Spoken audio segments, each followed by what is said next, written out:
تو یہ سال عام الفیل کا سال کہلاتا ہے۔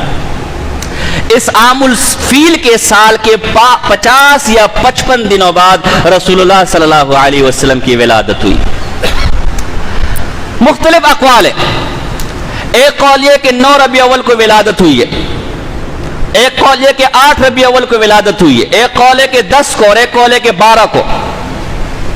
ہمارے ائمہ میں سے علامہ ابن حجر اسقلانی رحمہ اللہ بہت بڑے عالم گزرے، انہوں نے فتح الباری کے نام سے بخاری کی ایک شرح لکھی ہے۔ ان کے ایک شاگرد علامہ سخاوی رحمہ اللہ بہت بڑے عالم ہیں، بہت بڑے محدث ہیں۔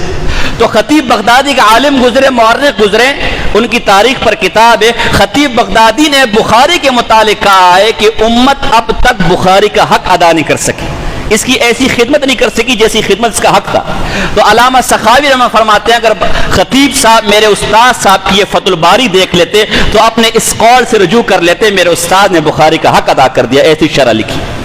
تو علامہ ابن حجر اسقلانی نے فتح الباری کے اندر 9 ربیع اول کی تاریخ لکھی ہے۔ اسی طرح علامہ عینی حنفی رحمہ اللہ نے عمدۃ القاری کے اندر بھی 9 ربیع اول کی تاریخ لکھی ہے۔ علامہ سخاوی نے بھی 9 کو اختیار کیا ہے۔ ایک بہت بڑے سائنسدان فلکی گزرے ہیں محمد بن موسیٰ الخوارزمی، 235 ہجری ان کی تاریخ وفات ہے، انہوں نے بھی 9 ہجری کو اختیار کیا ہے۔ ہمارے ترکی خلافت عثمانیہ کے آخری نائب شیخ الاسلام شیخ محمد زاہد کوثری رحمہ اللہ، ان کے مقالات میں رسول اللہ صلی اللہ علیہ وسلم کی ولادت پر ایک مقالہ ہے، اس میں بھی انہوں نے 9 کو ترجیح دی ہے۔ اور ایک بہت بڑے مصر کے فلکی گزرے ہیں، سائنسدان گزرے، محمود پاشا فلکی، انہوں نے اس پر ایک مستقل کتاب لکھی ہے، التقویم فی العرب قبل الاسلام، فرانسیسی زبان میں۔ پھر ترکی کے ہمارے پاس موجود ہے، پھر ترکی کا ایک عالم گزرا ہے احمد زکی پاشا، اس نے نتائج الافکار کے نام سے اس کا عربی میں ترجمہ کیا ہے۔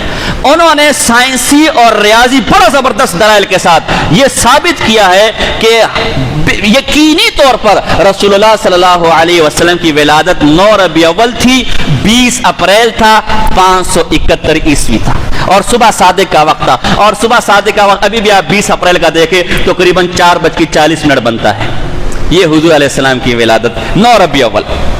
ایک قول اور ہے، ہمارے بڑے پیارے بھائی ہیں، بریلی بھائی ہیں ہمارے، ان کے ایک عالم گزرے بہت بڑے عالم، وہ کہتے اس سے بڑا عالم کوئی نہیں، مولانا احمد خان صاحب بریلوی، ان کی کتاب فتاوی رضویہ جلد نمبر 26، اس کی صفحہ نمبر 412 پر لکھتے ہیں کہ اکثر محدثین حتیٰ کہ صحابہ میں عبداللہ ابن عباس رضی اللہ تعالیٰ عنہ اور جبیر بن مطعم رضی اللہ تعالیٰ کا نظریہ اور قول یہ ہے حضور علیہ السلام کی ولادت 8 ربیع اول کو ہوئی ہے۔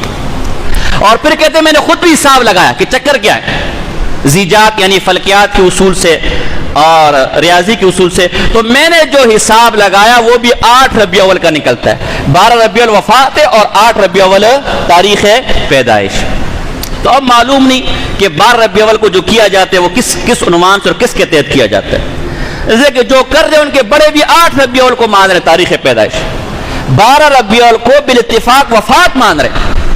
بہرحال اس میں بھی ایک حکمت اللہ کی، اللہ تعالیٰ نے پہلے رسول اللہ صلی اللہ علیہ وسلم کو لیلۃ القدر بتائی تھی کہ کون سی رات ہے، آخری عشرے میں کون سی رات ہے، لیکن پھر بعض مسلمانوں کو لڑتے ہوئے دیکھا تو ذہن سے نسیان ہو گیا۔ علماء نے اس کی حکمت لکھی ہے کہ لیلۃ القدر بھولنے کی وجہ یہ ہے کہ اگر ہمیں لیلۃ القدر کی رات معلوم ہوتی اور پھر بھی یہ گناہ کرتے اللہ کا عذاب نازل ہوتا۔